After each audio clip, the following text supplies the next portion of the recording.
The man standing at my gate had duct-taped a badge to his chest, held a clipboard upside down, and was shouting at my surveillance drone like it owed him money.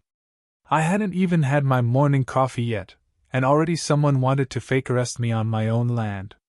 It started 2 weeks earlier, when the HOA president, a woman named Karen, because of course, decided my property was a non-compliant structure with military-style fencing. She had never been past my gate, never seen my house, and never once received a wave from me. That last part was probably the real reason she declared war. I had ignored her. That's a felony to her kind. My property sat at the end of the community border, surrounded by hills, brush, and 4 layers of legal jurisdiction that Karen clearly didn't understand. The fencing? Approved. The perimeter sensors? Legal. The absence of yard ornaments or white vinyl patio furniture? Apparently suspicious. She began her crusade by reporting me to the HOA board. They dismissed her. She came back with blurry photos, printed in black and white, of what she claimed were military surveillance devices disguised as trees. The board told her to stop watching YouTube at midnight. But Karen wasn't the quitting type. She rallied 2 other board members with stories of my warlike landscaping, and that was enough for her to create a compliance inspection report from a template she downloaded off Google.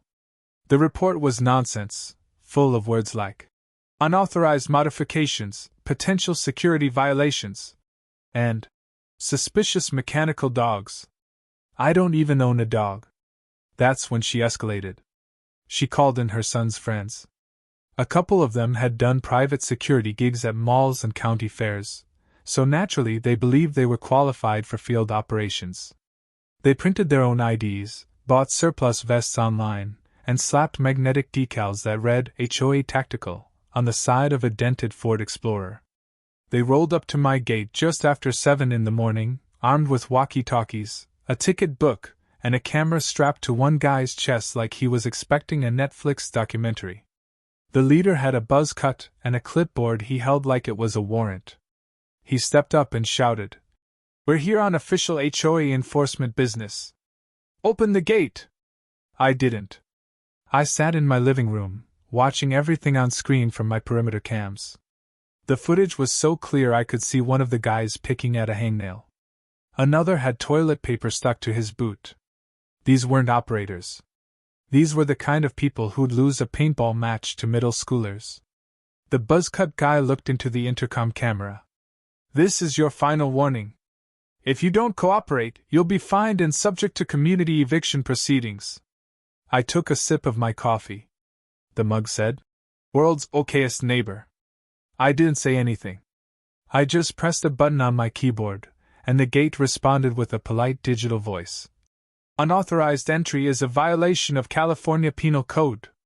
Please step away from the property." One of them jumped. Another laughed. Buzzcut wasn't amused. He tried to open the side panel of the gate controller. It didn't budge. That panel was bolted shut with tamper alarms. He hit it again. Nothing. Then, like some rejected extra from an action movie, he stepped back and kicked the gate. That's when the drone activated. It rose from its nest on the roof, silent but unmistakable. They looked up, startled, unsure if it was a toy or something more serious. Buzzcut pointed at it and said, "Hey! Hey, shut that thing off!" The drone buzzed lower. Not enough to threaten, just enough to make them reconsider life choices. They stumbled back. I watched them regroup by their SUV, whispering fast and scanning for an audience. Karen pulled up 10 minutes later. She stepped out in white heels and a matching blazer like she was attending an HOA fashion show. Clipboard in hand, she strutted to the gate, hips swinging with self-importance. She smiled at the camera. "This is Karen Williams, president of the Marigold Ridge Homeowners Association. We are conducting a lawful inspection under Section 8B34 of the Community Standards Handbook. This gate must be opened immediately." I didn't respond. She waved her clipboard. "This is your last chance. If you do not comply, you will be cited for obstruction, non-participation, and refusal to adhere to residential codes. We are authorized to enter. The intercom crackled. I spoke one sentence. You're not authorized to cross this line. She laughed like I had told a joke. You think you're some kind of secret agent? Inside the house, I opened a drawer and pulled out a credential. It wasn't a badge. It was a black card, heavy, metal, and clean, something that didn't get shown in daylight.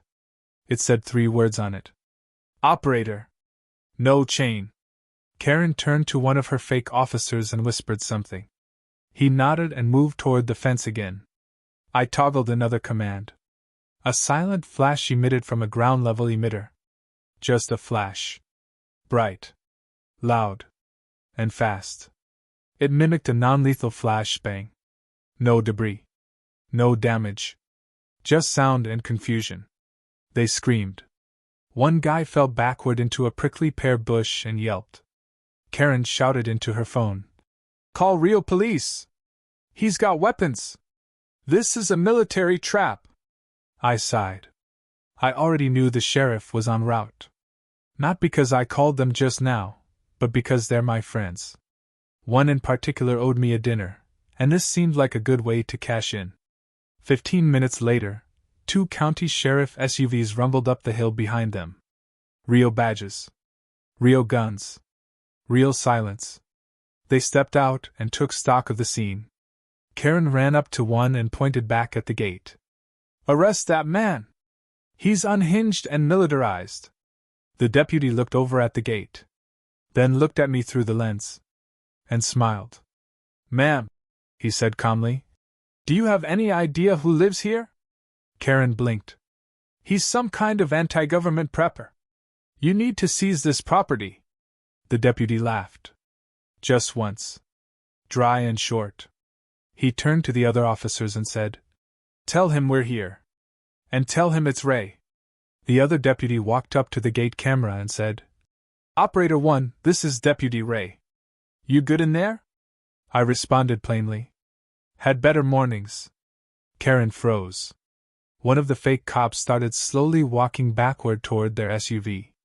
Ray tilted his hat and said to Karen, You didn't send neighborhood watch. You just sent 4 civilians to impersonate law enforcement on federal-grade property.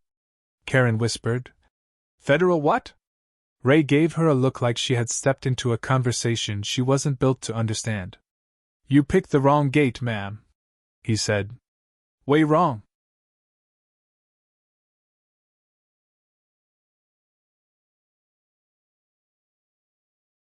Karen stood frozen like a glitching robot, her manicured fingers still clutching the clipboard as if it could somehow shield her from reality.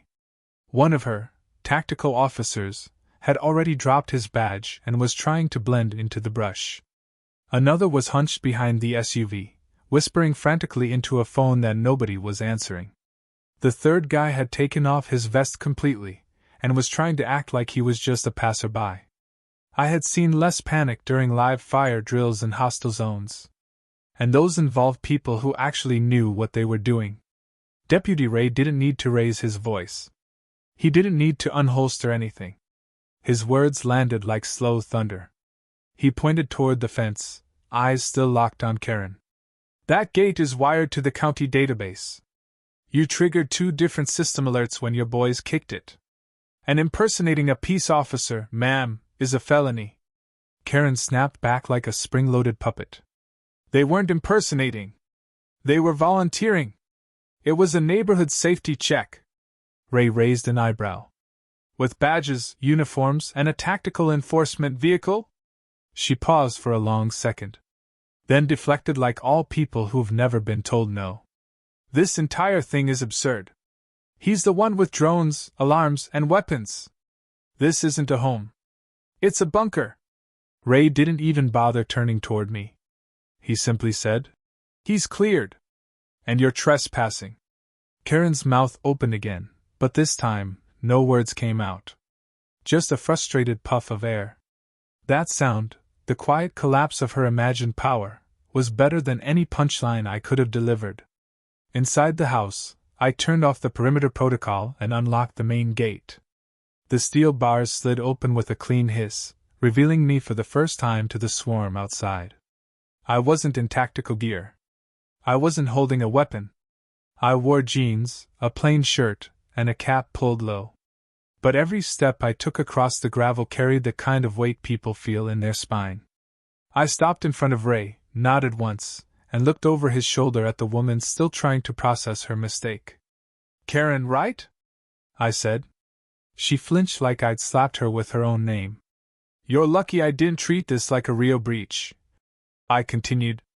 "But since I knew none of you could hit a doorknob at 5 feet, I figured I'd let the tape roll." Her face flushed with a strange blend of fear and defiance. "You're not allowed to surveil us without permission," Ray cut in before I could reply. "He is when you're on his land. And more importantly, this land was registered 3 years ago as a secure operations training site. Under full county approval. Which means this isn't just his home, it's designated fallback space for law enforcement and tactical response training." Karen stared blankly. "What?" I stepped past them toward the SUV, eyeing the decals on the door. The letters were crooked. Cheap vinyl, not regulation.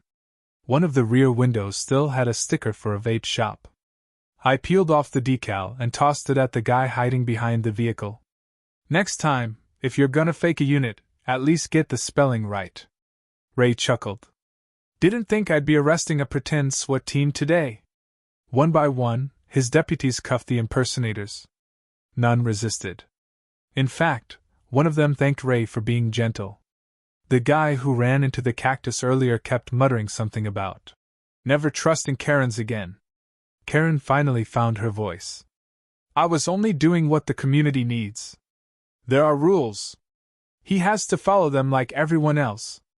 I turned slowly. "Karen, I don't care about your rules. I care about laws. And this isn't your gated suburbia anymore.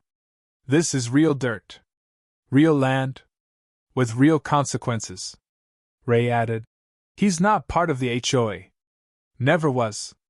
His land predates the zoning of this community. He's exempt. And even if he weren't, this would still be illegal." Karen's voice cracked. "This is harassment. I'll sue. I'll file charges against all of you." Ray turned to her with a calm grin. "Good. Try it. That'll go well when the DA sees you stormed a protected training zone with a bunch of rent-a-cops dressed like action figures." The HOA board wasn't far behind. Someone had tipped them off. They arrived in a quiet, uncomfortable pack, clipboard carriers and polo shirt enforcers with matching tote bags. They tried to act neutral, but it was clear from their eyes, they'd heard about this mess already. One of them approached cautiously. "We, just wanted to clarify, this wasn't an official HOA initiative. We had no idea Karen was doing this." Karen wheeled around. "What? You all agreed with me. I sent the inspection forms. I copied you on every email." The tallest board member looked uncomfortable. "That doesn't mean we gave you permission to impersonate law enforcement, Karen. We thought you were going to write a formal complaint. Not form a militia." Karen's head snapped in disbelief. "You're abandoning me? After everything I've done for this community?" They didn't answer. They just slowly walked back to their car. Silence said more than any defense ever could. Ray approached me again. "You pressing charges?" I looked at Karen. She was red-faced, trembling, and about 5 seconds away from crying or punching someone. "No," I said. "I'd rather she live with this. Let her explain this to everyone at the next HOA potluck." Ray nodded. "Brutal. But," I added, "those 3 are different. They wore badges. Let the system sort them out." Karen collapsed into the back seat of her Lexus, slamming the door hard enough to rattle the mirror. Her little convoy drove away slower than they arrived. No sirens, no swagger, just shame thick in the air like wildfire smoke. Later that evening, I sat on the porch with Ray, sharing a bottle of the good stuff. The sun dipped low behind the hills. "You know," he said, "one of these days you're going to get tired of playing possum with these HOA types." "Maybe," I replied. But it's fun watching them learn the hard way. He laughed. You ever think about coming back to train the new recruits? I looked out across the range. My land. My peace. Maybe, I said again. But only if I get to bring the drone. 2 weeks passed, and the neighborhood was quieter than it had ever been. Not a single fake citation landed in my mailbox. No one parked near my gate to take blurry surveillance photos. And the HOA newsletter arrived without its usual snide paragraph about non-compliant fence aesthetics. It was as if the entire community had gone on silent mode. Karen's Lexus hadn't been seen once since the incident. Her prized flower bed was dying in patches. The rumor around town was that she'd resigned from the HOA board. Some said she was too humiliated to show her face again. Others said she was busy trying to convince a lawyer that impersonating law enforcement was somehow just extreme volunteering. I didn't care either way. My perimeter was calm, my routines were uninterrupted, and my coffee tasted better without the background noise of suburban warfare. But the story wasn't over, not for Karen. Some people, when they lose their throne, don't bow out gracefully. They plot. They stew. And Karen was a stewer. She came back the following Friday, not with fake cops or HOA cronies, but with a clipboard, 2 real lawyers, and a man in a cheap suit holding a camera. She walked up to the gate like a politician approaching a podium, smirking as if the last encounter had been a misunderstanding she was generously choosing to overlook. I could already tell this was going to be fun. From the comfort of my porch, I watched through the main screen. Karen raised her voice loud enough for the audio mics to pick up every rehearsed word. We are here today on behalf of the Marigold Ridge Homeowners Association, accompanied by legal observers and a documentarian, to formally deliver a cease and desist for what we believe to be a zoning violation and threat to community safety. The man with the camera took a dramatic step forward like he was filming a court drama. One of the lawyers held out a packet of papers toward the camera and nodded solemnly. Karen continued. We expect full compliance within 72 hours or legal escalation will proceed. This is being recorded for community accountability. I clicked the intercom. Karen, I said slowly, you might want to have your legal team check the back page of that document. There was a pause. I zoomed in and watched her face shift as one of the lawyers flipped to the final page. He frowned. Then frowned harder. His mouth moved but no sound came out. The second lawyer peered over his shoulder, and then his entire posture changed. The man with the camera lowered it an inch. What is this? Karen asked, grabbing the paper and reading. No. This isn't right. She looked up at the gate, suddenly unsure of where the cameras were hidden. What do you mean check the back? I spoke again. That document is a trap. The header at the bottom is a legally embedded compliance trigger from the county zoning office. Your attorney just acknowledged delivery of a sealed, active confirmation of property exception under federal guidelines. It's timestamped. It's witnessed. And now it's part of the record. The lawyer looked pale. He's right. This isn't a cease and desist. This is a property registration renewal with federal clearance. He turned to Karen. Did you tell me this was an abandoned parcel or a violation of code? Karen looked like she'd swallowed a box of staples. It's an eyesore. He doesn't mow his field. He built things without permission. The other lawyer stepped away from her. You said this was a community violation, not a federal training facility. If this footage gets out, it looks like we tried to intimidate a security consultant under Homeland Security protection. We're leaving. Now. Karen grabbed one of them by the sleeve. No, wait, don't leave me here. The man shook her off and climbed into the car. The cameraman followed, awkward and fast. Within seconds, both vehicles reversed out of my gravel road with all the speed dignity would allow. Karen, for a brief and glorious moment, stood alone outside my gate with a packet of useless legal paper, her clipboard dangling from one hand like a defeated flag. I opened the gate. Just a few feet. Enough to step out and speak without raising my voice. Karen turned slowly to face me. I didn't say much. You called yourself the president of the HOA, I said. But out here, titles don't mean anything. Actions do. She took a shaky breath. You think you've won? I tilted my head. Karen, there was never a contest. You walked onto my land with fake officers. You tried to override county law with a printout from the internet. And now you've handed me footage, legal documents, and witnesses that prove you willingly tampered with federally documented property. I don't have to fight you. I just have to wait. Her eyes filled with rage, but her hands shook with something else. Fear, maybe? Recognition. She knew now, even if it took all this to see it, that I wasn't just another quiet neighbor. I was someone who'd lived through real battles, who'd buried friends in countries she couldn't spell, and who could dismantle a problem with words faster than she could with weapons. You're not supposed to be here, she hissed. I smiled. And yet here I am. She turned and left on foot, humiliated and shaking, the wind catching her clipboard and scattering pages across the road. I didn't bother picking them up. By the time the sun set that day, Karen had deleted her neighborhood blog, scrubbed her name from the HOA committee website, and sent a letter to the board stating she was taking a voluntary sabbatical for mental clarity.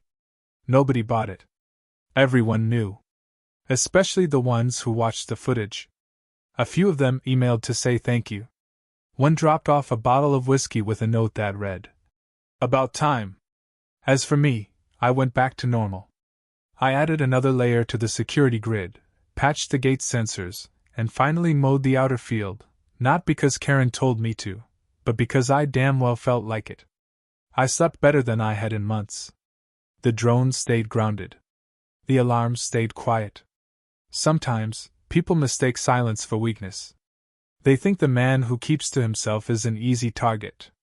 But sometimes, that silence is just discipline. Sometimes it's the sound of someone who used to lead missions in places that never made the news. Someone who doesn't care about newsletter drama or hedge heights. Someone who lives by a simple rule. Don't poke the gate. You never know who lives behind it.